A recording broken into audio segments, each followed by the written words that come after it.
Dhammapada. Perhaps some of you have heard of it. Contains many verses,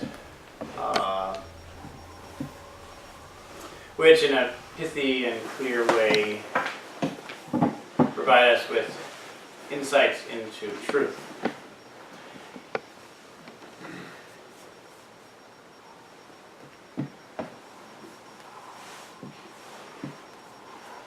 The first two are quoted in most Dharma talks by my teacher, Harada Roshi. The first is, mind is chief, mind is leader, mind precedes all phenomena. If one speaks or acts with an impure thought, suffering follows one. Just as surely as the wheel of the cart follows the ox who hauls the cart. And imagine the image of an ox carrying a cart, like mind carrying impure thinking, and that wheel represents the suffering that will definitely follow that ox. Second is, mind is chief, mind is the leader, mind precedes all phenomena. If one speaks or acts with a pure thought, happiness follows one, like one's shadow. Now, in the same way that one's shadow is always following with us, it never leaves us, it doesn't depart. We don't need to create it. That shadow comes with us everywhere.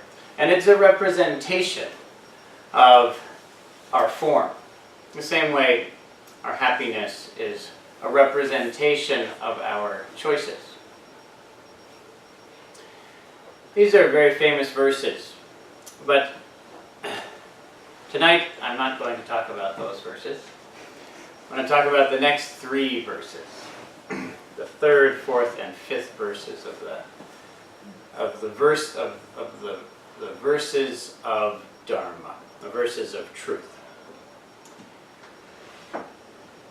The third is, and for now, what I'm going to do, in the first verse, I'm going to put it into the male gender. In the next one, I'm going to put it into the female, but know that the gender is not significant. I'm speaking in English, so I have no choice but to use the pronouns he and she. We don't have a gender-neutral pronoun. The third verse is, he beat me, he injured me, he robbed me. In one who maintains such thoughts, hatred does not cease. The fourth verse is, and again I'll just change the gender in order to balance, but the gender is not significant. She beat me, she injured me, she robbed me.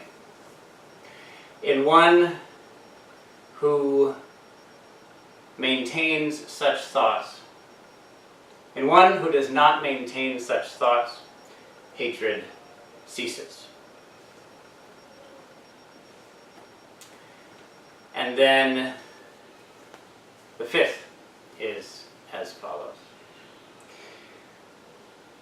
Most people do not know that we are all about to die. But those who do know end their quarrels at once.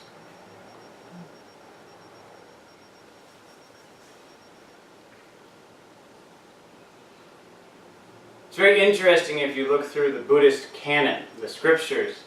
Very interesting, a certain exchange I find fascinating. It's very, very common for the Buddha to ask someone this question. And in all of the scriptures they give the same answer. And it's never explained. I find it absolutely fascinating. He asks this question of people constantly through the scriptures. He says, is greed beneficial or unbeneficial? Invariably people say it's unbeneficial. He says, is hatred beneficial or unbeneficial? He says, not beneficial. Is ignorance beneficial or not beneficial? He says, not beneficial. It's very interesting to me that such clarity is presented by so many people to whom the Buddha speaks. And it's important for us to look at this question very carefully. We can hope that someone else will help us to look at this question very carefully. Maybe we want to come to a Sunday evening and have someone help us with this. But there isn't a lot of help that I or anyone can give others when it comes to carefully examining the question, is hatred beneficial or not? In my experience, if a person isn't struggling with this question, then that person is avoiding this question. I hope that's not too blunt. But, risking the possibility that it is, I'll say it again. If a person isn't struggling with this question, if we aren't actively struggling with this question every day, then we're avoiding it. This is a very deep question. It's a question that can drive us to the very end of our strength. It can make us feel disoriented and confused. Is hatred beneficial or not? And, of course, as we were talking about earlier, it's easy to answer the question intellectually. But this isn't a question that we answer intellectually. This is a question that we answer with our thoughts. Do we have hateful thoughts or not? If we do, then we're answering that yes, hatred is beneficial. Here I am, maintaining hateful thoughts. I'm proving my answer to this question right now. At any moment that we're having a hateful thought, at that moment we believe that it's beneficial. Otherwise, we wouldn't be maintaining that thought. Something within us, it might be a conviction, it might be a pattern, but something within us believes that hatred is beneficial. Otherwise, we wouldn't be maintaining that hateful thought. So if we're maintaining it, then we have an answer. We have our answer for that moment. If we're not maintaining hateful thoughts, then we have our answer for that moment. If we answer it intellectually, or even if we answer it with our minds, meaning that we are not or that we are maintaining a hateful thought, nonetheless, we aren't accomplishing what I'm referring to, which is to struggle with the question. That struggle means that we are constantly observing the quality of our thoughts. That we don't think that because in one moment I had such and such a form of thinking, that means that I have now answered this question for the rest of my life. On the contrary, things change. And our minds change very, very quickly. Our minds are, as the Buddha said, the least trustworthy thing in the world. They change very quickly. He said it's impossible to describe how quickly the mind changes.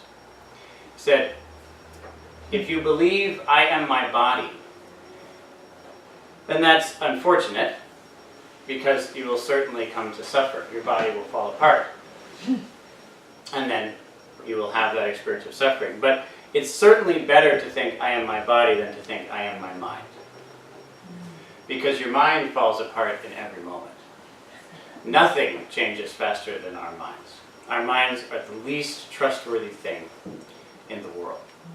They're the least dependable thing in the world. And so it's important for us to be aware that just because in this second I am or am not having a hateful thought, that has a surprisingly low correlation to whether we are having such a thought in the next second. Our minds change very quickly. But our minds are the leaders. Our minds lead our lives. Our minds are the chief in our lives. And so it's important for us to look very closely. Am I harboring the thought, he beat me?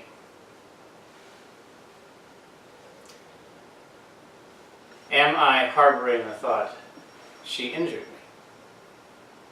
Am I harboring the thought, he or she robbed me? Are we maintaining those thoughts? Are we maintaining those thoughts?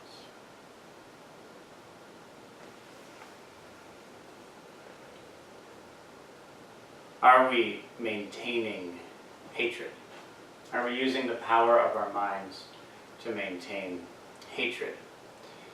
I think it's very interesting that so many people at that time answered so quickly to that question. Because the Buddha started his conversation by saying, please, let me ask you a question. Answer however you'd like. That's really what he said. Answer however you'd like. Is hatred beneficial or not? When people say it's not. I think that that's very interesting. I think that nowadays we have, as we were discussing before, come to an age of intellectual understanding. But if we pay attention to our level of suffering, to our own level of suffering at the moment that we start to hate someone else, in my experience, that level of suffering does increase. So we're producing suffering for ourselves as we maintain hatred. We're producing suffering for ourselves. And that's something that we can directly observe. We don't need to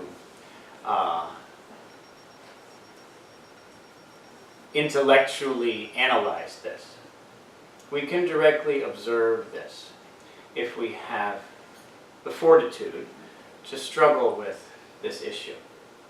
If we have that power of our minds to look very closely.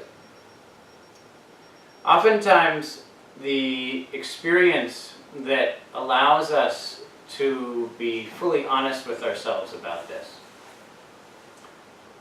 is that we realize that we're going to die. We see that clearly. We realize that we're going to die. It's hard to know this. Most people spend most of our lives avoiding that fact, not knowing that, maintaining ignorance regarding this fact, and then living according to that ignorance. We think, well, I'll die some other time. And the way it's going to work is this. I'm going to maintain my hatred just long enough to cause suffering to this person who I hate, and then I'll die. An interesting attitude. But sometimes we realize that we're about to die. And if we see that we're about to die, then suddenly that hatred has no use anymore. It's only causing us suffering. And when we see that we're about to die, we realize that we are ultimately helpless. Ultimately, completely helpless. And when we're helpless, there's one thing we want more than anything else, and that is friends. When we're helpless, we want people to help us. And we discover that hating people is not the most effective way to gain support when we are helpless. So we live under a certain delusion that we have power. But when we see that we do not have power, then hatred doesn't have use anymore. It only causes us suffering. And therefore it's said, most people do not know that we all come to an end here. But those who do know, set aside their quarrels at once. Immediately, we set aside our quarrels. And it's very important to pay attention to what happens in our minds, to what happens in our bodies, when we begin to set aside our quarrels, when we start to move in that direction. It's very important to pay attention to what happens at that moment. In my experience, two things happen at that moment. One is that suffering suddenly and dramatically declines. Another is that resistance suddenly and dramatically increases. Very interesting. Because we have such a habit of maintaining those negative thoughts. And we see that to maintain these thoughts about that person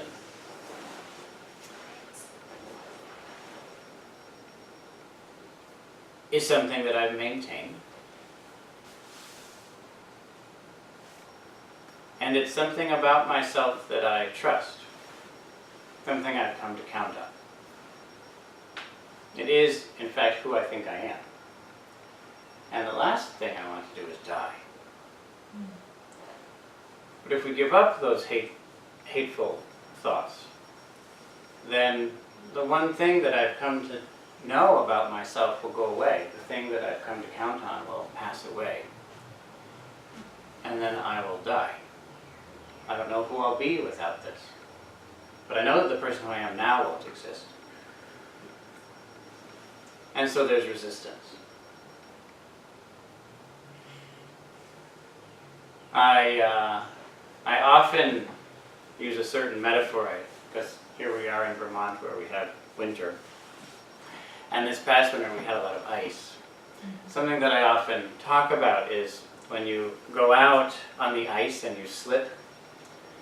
I've noticed that the first moment, if you can pay attention, if you can pay enough attention, the first moment, maybe it's 1/100th of a second or so, difficult to notice 1/100th of a second.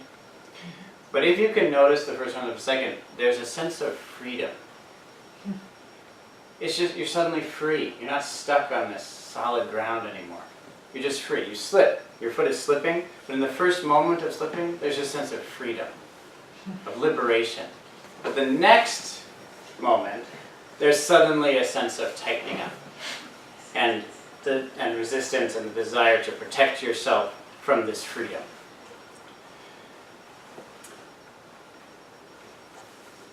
Well, what we're doing in this practice is learning how to be free. We're learning how to not hate freedom. We're learning how to give in to freedom. We're learning how to do it, and it's a skill. It doesn't happen through magic, it happens through practice, because it's a skill. And the way that we achieve that skill is by being willing to carefully examine our thoughts. Carefully examine them. Carefully examine them. And notice when we're maintaining hateful thoughts. Hateful thoughts towards ourselves, hateful thoughts towards others, hateful thoughts towards the way things are, hateful thoughts towards hateful thoughts. If we're maintaining hateful thoughts, then we observe that very, very carefully. And we notice the impact that that's having on us. We just notice that impact.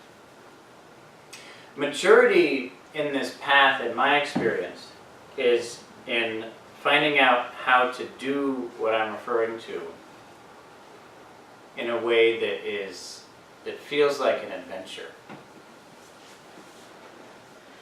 The struggle feels like an adventure. People like to struggle, maybe you noticed. People like competition. We like setting standards for ourselves that are just higher than what we can currently achieve. And then if we can achieve them, then we increase the difficulty level because we like to struggle. So maturity in this path is a matter of learning how to enjoy this struggle. How to enjoy the struggle of examining our thoughts for whatever hateful patterns are arising. Whatever hateful tendencies we are maintaining, we observe and we notice the impact that that has on us. And we let go of those thoughts. And we notice the impact that that has. And we notice the impact that it has if we're maintaining them on those around us, and if we let go of them on those around us. And we learn how to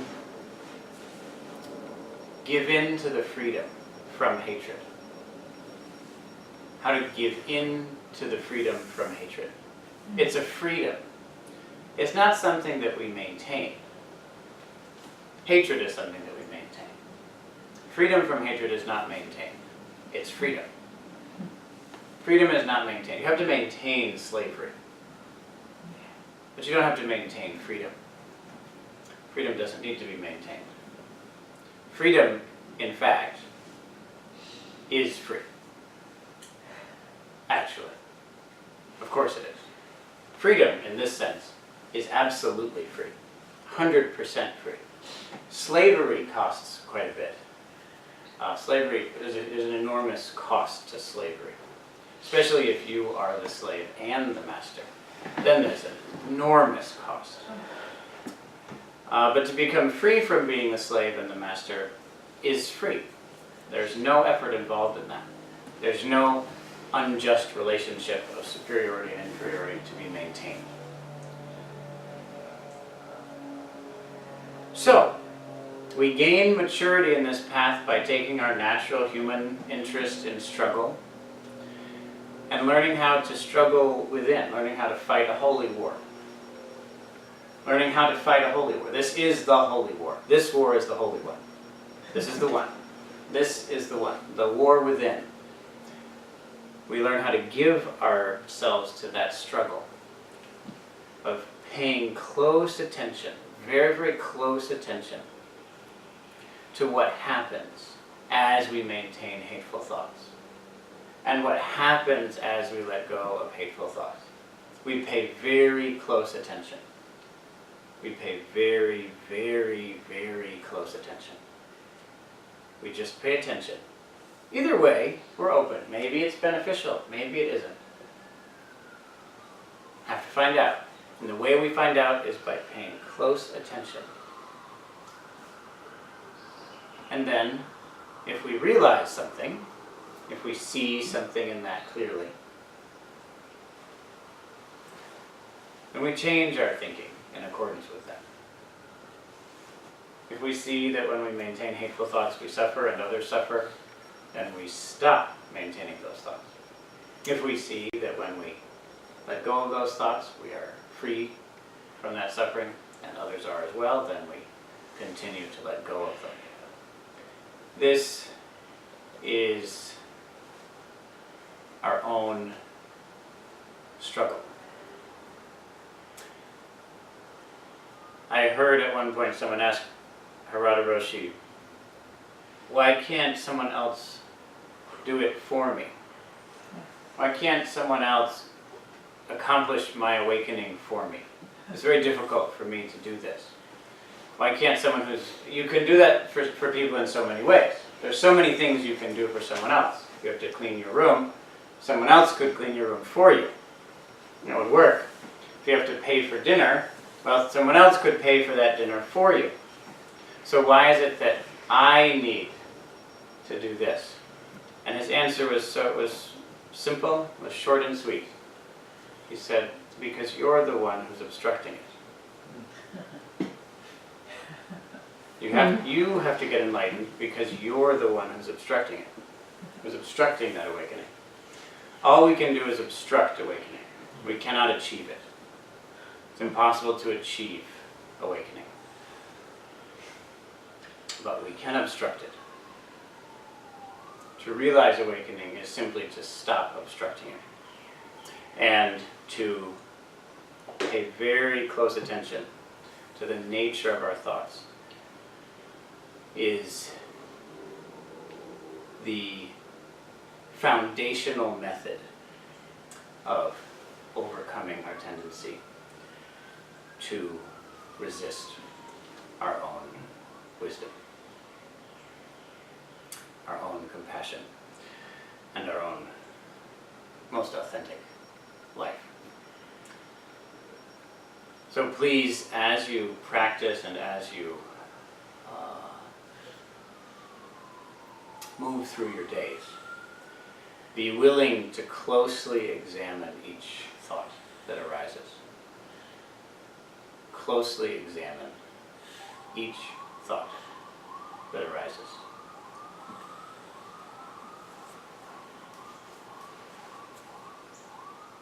No one else can do that for us. Each of us has that responsibility. Each of us has that responsibility. Of course, we may want someone else to do it for us. We want to go to a Sunday night and have someone else do it for us. But we must do it ourselves. And every moment of our lives is the next opportunity to learn how to gain satisfaction from that magnificent struggle, that magnificent investigation, that magnificent adventure. Well, please, as we move into this next period, fortify yourselves to carefully and consistently examine each thought as it arises.